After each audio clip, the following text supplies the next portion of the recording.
Tas ir ļoti labs rīks gan mums, gan pagāņiem. Es katru dienu izmantoju to Snapchat mākslīgo intelektu. Pirmais, ko es daru, kad es pamostos, ir atvērt manu telefonu, iesākt dienu, paprasot mākslīgiem inteligentam, kā man šodien ģērbties.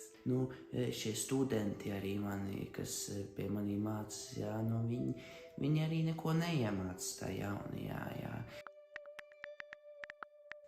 Vai tas mākslīgais attīstas vēl projām? Viņš nav pabeigts. Jā, manuprāt, attīstas daudz par ātri, jā.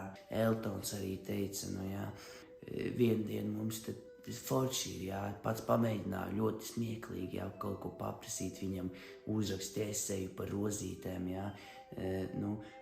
Otra diena pēkšņi viņš pār mums valda, jā.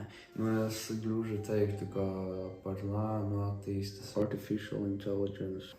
Piemēram, redzēt, kā pagājuši, kad viss bija ļoti labi, šogad jau dumjos. Artificial intelligence var pielietot gandrīz jebkur, es piekrītu tam. Ir dažādi, piemēram, tie tur bildes ģeneratori, iet vajag kaut ko skolas projektam, jā, uzrakstīt eseju par tām pašām rozītēm, jā. Hair color, puķiem. Var pielietot jebkur, kur vēlas. Cilvēks neattīstas mazāk vispār, ne. Vienalga tāpat viņš attīstas, iet uz skolu, mācās jaunas lietas. Kas ir domāts ar vārdu attīstas, jo es zinu, ka puķis attīstas. Nākamais jautājums.